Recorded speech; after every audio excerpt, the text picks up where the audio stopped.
प्रिय विद्यार्थियों, आज हम ब्रिटिश प्रधानमंत्री को पढ़ेंगे।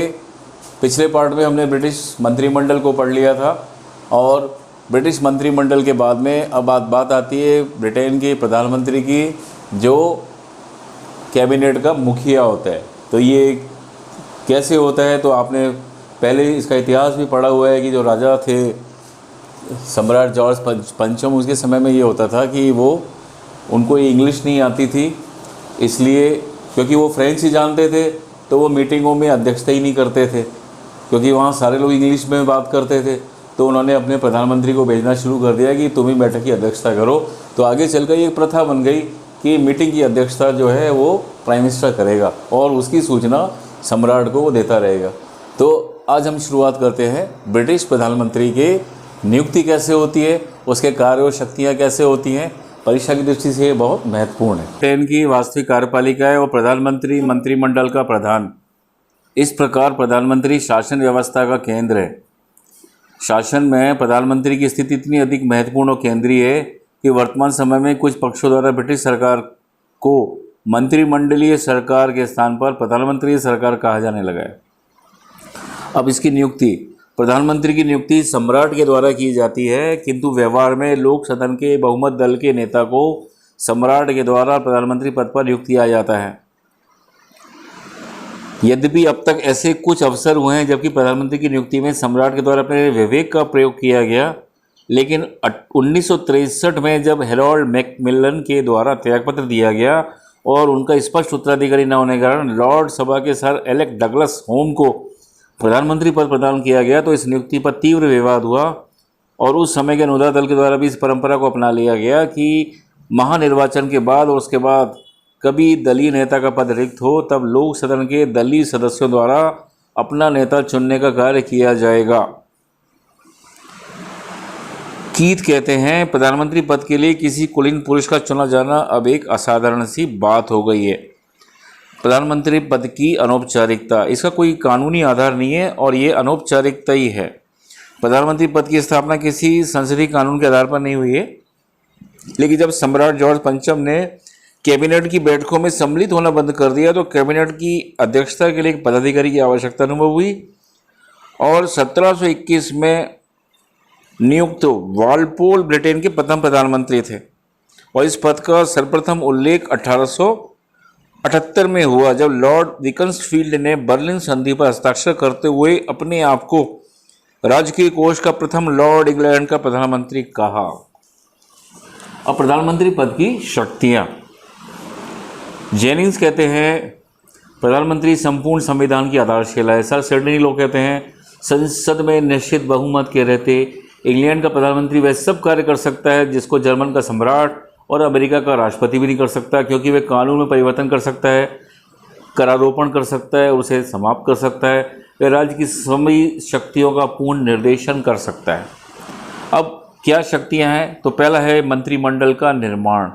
वैधानिक शब्दावली के अनुसार मंत्रिमंडल के सदस्यों की नीति प्रधानमंत्री के परामर्श से सम्राट के द्वारा होती है, किंतु जहाँ तक वास्तविकता का संबंध है सम्राट का कोई हाथ नहीं होता। प्रधानमंत्री जिनकी नींव व्यक्तियों को नियुक्त करने की सिफारिश करता है सम्राट मान लेता है। यद्यपि सामान्यतः ब्रिटेन में एक दलीय मंत्रिमंडल की परंपरा है, लेकिन प्रधानमंत्री अपने दल से बाहर के व्यक्ति को भी मंत्रिमंडल में ले सकता है। ऐसे कई उदाहरण हैं। दूसरी बात आती है मंत्रिमंडल का कार्य संचालन। प्रधानमंत्री न केवल मंत्रिमंडल का निर्माण बल्कि समस्त कार्रवाई का संचालन करता है। प्रधानमंत्री मंत्रिमंडल की बैठकों का सभापतित्व करता है और मंत्रिमंडल की कार्यविधि एजेंडा पर नियंत्रण होता है। मंत्रिमंडल का अंत, विधि के अनुसार मंत्रियों को पदच्युत करने का अधिकार सम्राट का विशेषाधिकार है, लेकिन व्यवहारतः ये परंपरा स्थापित हो गई है कि इस अधिकार का प्रयोग कर प्रधानमंत्री की मंत्रणा पर करेगा। तो प्रधानमंत्री को अधिकार है वे अपने एक या अधिक सहयोगियों की पदच्युति या संपूर्ण मंत्रिमंडल के अंत की सिफारिश सम्राट से कर सकता है। रॉबर्ट पील कहते हैं, सामान्यतः यदि प्रधानमंत्री तथा उसके एक मंत्री में गहरा मतभेद उत्पन्न हो जाए और यदि वे मतभेद मंत्रियों में बातचीत द्वारा तय ना हो सके तो इसके परिणाम स्वरूप मंत्री को हटना पड़ेगा, प्रधानमंत्री को नहीं। मंत्रिमंडल के अंतर्गत ही मंत्रिमंडल के पुनर्गठन की शक्ति भी प्रधानमंत्री के पास है। लॉस्की कहते हैं वे अपने मंत्रिमंडल में जब चाहे तब और जैसे चाहे वैसे परिवर्तन कर सकता है। नेक्स्ट पॉइंट आता है शासन पर नियंत्रण। सिद्धांत रूप से देश का शासन प्रमुख राजा है, किंतु व्यवहार में शासन प्रमुख के सभी अधिकारों का प्रयोग प्रधानमंत्री के द्वारा किया जाता है। वह शासन पर सर्वोच्च नियंत्रण रखने हेतु शासन के विभिन्न विभागों में समन्वय स्थापित करता है और विभिन्न विभागों के मंत्रियों में मध्यस्थता रखते हुए विभिन्न विभागों को आदेश निर्देश देता है। राजकीय सम्मान प्रदान करने का कार्य सम्राट के द्वारा प्रधानमंत्री के परामर्श के आधार पर ही होता है। अब परराष्ट्र संबंधों का संचालन। परराष्ट्र संबंधों के सुचारू संचालन का अंतिम दायित्व प्रधानमंत्री का है। व्यवहार में 1945 से 50 के काल को छोड़ दें, प्रधानमंत्री सदैव ही वैदेशिक मामलों पर प्रभावपूर्ण नियंत्रण रखता है। दूसरे देशों के साथ किए जाने वाले महत्वपूर्ण समझौतों पर ब्रिटेन की ओर से परराष्ट्र मंत्री के नहीं वरन प्रधानमंत्री के द्वारा ही साइन होते हैं। अब नेक्स्ट आता है लोक सदन का नेतृत्व। लोक सदन के बहुमत दल के नेता को प्रधानमंत्री पद प्राप्त होता है और उसके द्वारा शासन प्रमुख के साथ साथ लोक सदन के नेता के रूप में भी कार्य किया जाता है। प्रधानमंत्री अपने मंत्रियों के साथ संसद में संपूर्ण व्यवस्थापन कार्य का संचालन करता है। वह व्यवस्थापन के संबंध में नीति निर्धारण कर संसद का पथ प्रदर्शन करता है। समस्त सरकारी विधेयक उसके निरीक्षण में तथा उसके परामर्श के अनुसार ही तैयार किए जाते हैं और वार्षिक आय व्यय तैयार करने में प्रधानमंत्री का प्रमुख हाथ रहता है। संसद के अध्यक्ष तथा विरोधी दल के नेता के परामर्श से वह संसद का समय विभाजन कर कार्यक्रम तैयार करता है और दलीय सचेतकों के माध्यम से वह दल के सदस्यों को आवश्यक आदेश देता है। रैमजे म्योर लिखते हैं उसकी इतनी अधिक शक्तियां हैं जितनी कि संसार में अन्य किसी संवैधानिक शासक को, यहाँ तक कि संयुक्त राज्य अमेरिका के राष्ट्रपति को भी प्राप्त नहीं है। वे लोक सदन में दल का बहुमत रहता है, ऐसे कार्य करता है जो कि एक राष्ट्रपति भी नहीं कर सकता है।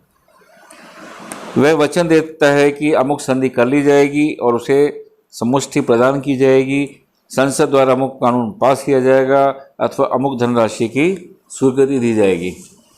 मंत्रिमंडल और सम्राट के बीच की कड़ी। प्रधानमंत्री सम्राट का मुख्य परामर्शदाता तथा मंत्रिमंडल और सम्राट के बीच संपर्क स्थापित करता होता है। मंत्रिमंडल के निश्चय और शासन संबंधी अन्य निर्णयों की सूचना प्रधानमंत्री को सम्राट को देता है और इनके संबंध में सम्राट दिए गए परामर्श को मंत्रिमंडल तक पहुंचाता है। अंतर्राष्ट्रीय सम्मेलनों में ब्रिटेन का प्रतिनिधित्व। राजनीतिक, आर्थिक और अन्य महत्वपूर्ण अंतर्राष्ट्रीय सम्मेलनों में ब्रिटेन का प्रतिनिधित्व प्रधानमंत्री करता है। सन 1929 में मैकडोनाल्ड ने अमेरिकी राष्ट्रपति हुबर के साथ बार बार वार्तालाप करके इंग्लैंड तथा अमेरिका के बीच संबंध स्थापित करने में प्रशंसनीय योग दिया था। चैम्बरलेन ने हिटलर से वार्तालाप कर म्यूनिख समझौते पर हिटलर के हस्ताक्षर कराए थे, जबकि विदेश मंत्री उस पर लॉर्ड हैलिफैक्स थे। नेक्स्ट है राष्ट्रमंडलीय देशों के साथ संबंध। ब्रिटिश प्रधानमंत्री का यह भी कार्य है कि वे राष्ट्रमंडलीय देशों से संपर्क स्थापित करे और महत्वपूर्ण विषय में उनको परामर्श देता रहे। 1973 के आरंभ में ब्रिटेन ने यूरोपियन आर्थिक समुदाय ECM की जो सदस्यता ली, उसके लिए प्रधानमंत्री हैरोल्ड विल्सन और एडवर्ड हीथ के द्वारा अनेक बार राष्ट्रमंडलीय देशों से संपर्क स्थापित किया गया, जिससे आर्थिक समुदाय की सदस्यता के साथ साथ राष्ट्रमंडलीय देशों के हितों की भी रक्षा की जा सके। नेक्स्ट है प्रधानमंत्री राष्ट्र का नायक। इन सब के अतिरिक्त एक तथ्य जो प्रधानमंत्री को ब्रिटिश राजनीति में सर्वाधिक महत्वपूर्ण बना देता है वह यह है कि वे चुनाव उसके नाम पर लड़े जाते हैं। 1945 का चुनाव अनुदार दल के द्वारा चर्चिल के नाम पर लड़ा गया और अनुदार दल का प्रमुख नारा था, उसको युद्ध का अधूरा काम पूरा करने दो, help him to finish the job. सन 1992 के आम चुनाव में ब्रिटिश जनता को इस बात का निर्णय करना था कि वह प्रधानमंत्री के पद पर जॉन मेजर को चाहती है या नील किनॉक को। जेनिंग्स के शब्दों में सामान्य निर्वाचन प्रधानमंत्री के निर्वाचन है। ढोलमुल मतदाता जो चुनाव परिणाम निश्चित करते हैं वे ना तो किसी दल का समर्थन करते हैं ना किसी नीति का, बल्कि वे एक नेता का समर्थन करते हैं। लॉस्की ने इन चुनाव परिणामों के संबंध में लिखा है, इस प्रकार की चुनावबाजी में प्रधानमंत्री राष्ट्र का प्रतीक बन जाता है और इसलिए जब तक वह प्रधानमंत्री रहता है उसका कोई सहयोगी उसका मुकाबला करने का साहस नहीं करता। 2001 के अगर हम चुनाव देखें तो उसमें ब्रिटेन की एक पत्रिका प्रीव्यू आई लिखती है 2001 ईस्वी में लेबर की उपलब्धियों के प्रसंग में प्रधानमंत्री के व्यक्तित्व ने रसायन का संचार किया। अब कई बार अगर हम बात करते हैं तो ये सोचते हैं कि प्रधानमंत्री क्या अधिनायक हो गया है, क्योंकि जितने अधिकार हैं उससे ऐसा लगता है कि प्रधानमंत्री के पास बहुत ज़्यादा शक्तियां हैं। जैसे रैमजे म्योर इस बारे में कहते हैं प्रधानमंत्री जो हैं वो अपनी मनमानी कर सकते हैं। डॉक्टर फाइनर लिखते हैं कि प्रधानमंत्री सीजर नहीं होता है, वह एक देवी शक्ति नहीं है जिसे चुनौती न दे सके, उसके विचार भी अनुलंघनीय नहीं है, उनकी सत्ता का एकमात्र आधार यह है कि वे राष्ट्र सेवा कितनी कर सकता है, किसी भी समय उसका प्रतिद्वंदी उसका स्थान ले सकता है। तो प्रधानमंत्री का जो है, क्योंकि ब्रिटेन जो है वो एक लोकतांत्रिक देश है, इसलिए प्रधानमंत्री के पास शक्तियाँ हैं, लेकिन वह उसको लेकर अधिनायक नहीं बन सकता।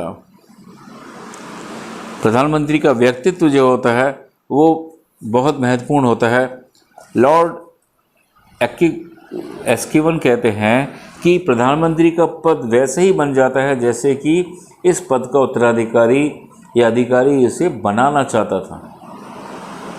जेनिंग्स कहते हैं कि सर्वथा सत्य यह है कि प्रधानमंत्री के पद की स्थिति वही होती है जो पद को ग्रहण करने वाला चाहता है और मंत्री उसे बनने देते हैं। तो लास्ट में हम जेनिंग्स की बातों को कोट करते हैं। प्रधानमंत्री की शक्ति तथा उसका महत्व कुछ उसके व्यक्तित्व पर, कुछ उसकी व्यक्तित्व प्रतिष्ठा पर और कुछ उसके दल के समर्थन पर निर्भर करता है। धन्यवाद।